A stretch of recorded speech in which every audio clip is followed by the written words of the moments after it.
नमस्कार, आप live status देख रहे हैं। मैं हूं परमवीर सिंह। लोकसभा चुनाव को लेकर देश की राजनीति गर्म है ही और हो भी क्यों ना, क्योंकि अब समय नहीं बचा है, एक साल से भी कम का समय बचा है और बिहार में भी लोकसभा चुनाव को लेकर तमाम पार्टियां तैयारियों में जुट गई है। वहीं नेता भी पार्टी के बड़े नेताओं का परिक्रमा कर रहे हैं ताकि टिकट मिले। हम भी जो है लोकसभा सीटों की चर्चा करेंगे और आज सबसे पहले औरंगाबाद की चर्चा करते हैं। औरंगाबाद यानी जिसे बिहार का चित्तौड़गढ़ कहा जाता है। चित्तौड़गढ़ इसलिए कहा जाता है क्योंकि यहाँ सबसे अधिक राजपूत जाति की आबादी है। इसके साथ ही यहाँ से अब तक राजपूत ही सांसद बनते आए हैं। पार्टी भले ही बदले हो, लेकिन राजपूत जाति के ही उम्मीदवार यहाँ से चुनाव जीतते रहे हैं। अभी फिलहाल बीजेपी से सुशील कुमार सिंह औरंगाबाद से सांसद है। तो क्या राजपूतों का गढ़ चित्तौड़गढ़ इस बार रहेगा?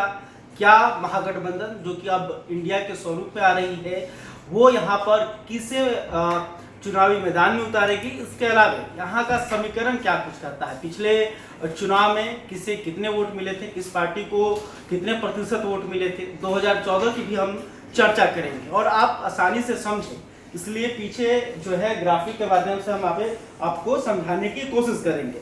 तो सबसे पहले बात करते हैं कि औरंगाबाद में अभी सुशील कुमार सिंह सांसद हैं जो कि बीजेपी से चुनाव जीत कर आए हैं और लगातार औरंगाबाद से 3 बार से चुनाव जीत रहे हैं, हैट्रिक लगा चुके हैं। ये चौथी बार जो है औरंगाबाद से उम्मीदवार बन सकते हैं। 2014 में इन्हें वोट 4,31,541 मिले थे और इनके विरोध में हिंदुस्तानी अवाम मोर्चा हम जो कि जीतनराम मांझी की पार्टी है उनके उम्मीदवार थे उपेंद्र प्रसाद। इन्हें 3,58,934 मत मिले थे। अगर प्रतिशत की बात करें तो 38.12% वोट इन्हें मिले थे। अब हम जो है बदल गया है, यानी कि हम पार्टी जो है अब एनडीए का हिस्सा बन चुकी है।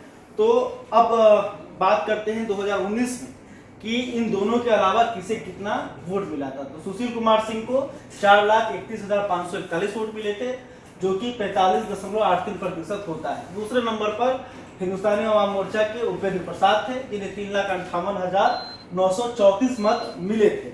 और तीसरे नंबर पर यहाँ पर बीएसपी के उम्मीदवार थे जिनका नाम था नरेश यादव। 34,033 मत इन्हें मिला था, 3.61% वोट होता है। इसके बाद नोटा को सबसे अधिक वोट मिला 22,632। तो ये 2019 का परिणाम है।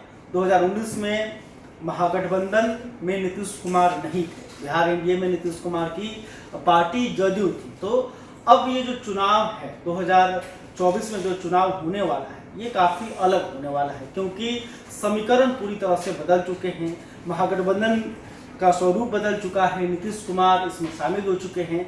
तो अब सवाल है कि आखिर सुशील कुमार सिंह के सामने महागठबंधन किसे अपना उम्मीदवार बनाएगी, कौन पार्टी यहाँ से चुनाव लड़ेगा? तो चलिए आपको और समझाते हैं। 2014 का लोकसभा चुनाव काफ़ी खास है क्योंकि 2014 में नीतीश कुमार की पार्टी जदयू अलग होकर चुनाव लड़ रही थी, लालू प्रसाद यादव की पार्टी आरजेडी अलग होकर चुनाव लड़ रही थी और बीजेपी जो कि अलग होकर चुनाव लड़ रही थी। तो अगर औरंगाबाद की बात करें तो औरंगाबाद में उस वक्त भी बीजेपी के सुशील कुमार सिंह ही उम्मीदवार थे जिन्हें 3,07,941 मत मिले थे। ये 2014 का जो परिणाम है वो आप देख पा रहे होंगे। और दूसरे नंबर पर निखिल कुमार, ठीक है, निखिल कुमार काफ़ी कांग्रेस के वरिष्ठ नेता रहे हैं, सांसद भी रहे हैं, राज्यपाल भी रहे हैं। तो निखिल कुमार जो है वो दूसरे नंबर पर थे, इन्हें 2,41,594 मत मिले थे। और तीसरे नंबर पर जदयू के बागी कुमार बरवा थे, इन्हें 1,36,137 वोट मिला था, प्रतिशत होता है 17.31%। और चौथे नंबर पर बीएसपी के संतोष कुमार जिन्हें 27,833 मत मिला है। इसके अलावा नोटा 17,414। अब देखिए इसमें खास क्या है, अब कांग्रेस और जदयू एक साथ, बीजेपी अकेले, तो यानी कि ये जो वोट आप अलग अलग देख रहे हैं वो अब एक साथ होने वाला है क्योंकि नीतीश कुमार और लालू प्रसाद यादव और राहुल गांधी एक साथ आ चुके हैं।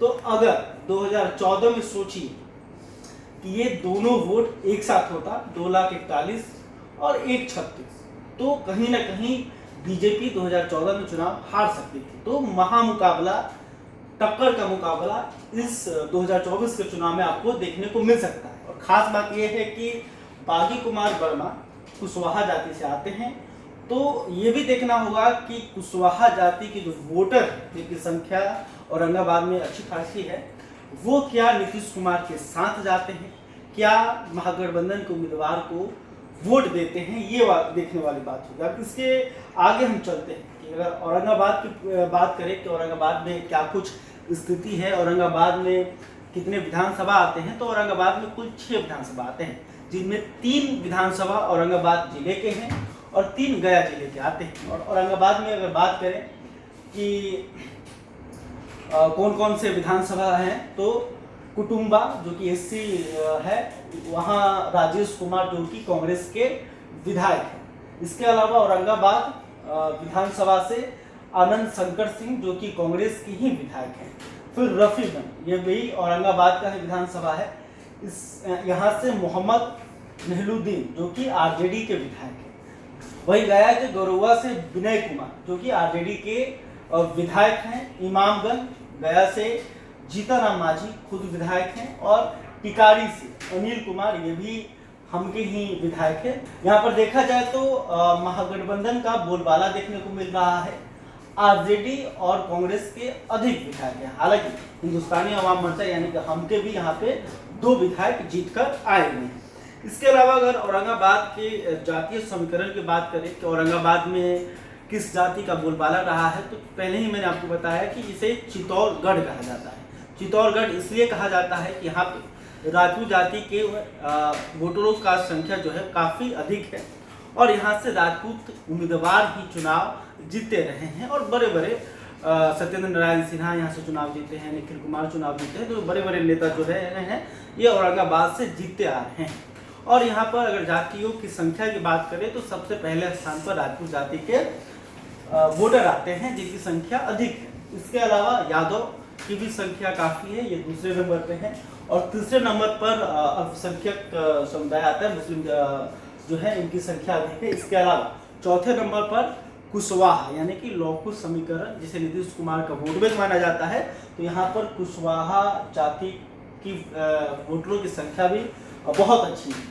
इसके अलावा एससी का करीब 20% के आसपास इनकी वोट संख्या मानी जाती है। तो देखिए यहाँ पर राजपूत जिधर जाते हैं उनकी जीत होती है, लेकिन साथ में यादव जो है ये भी पाला पलट सकते हैं, किसी को हरा सकते हैं, किसी को जिता सकते हैं।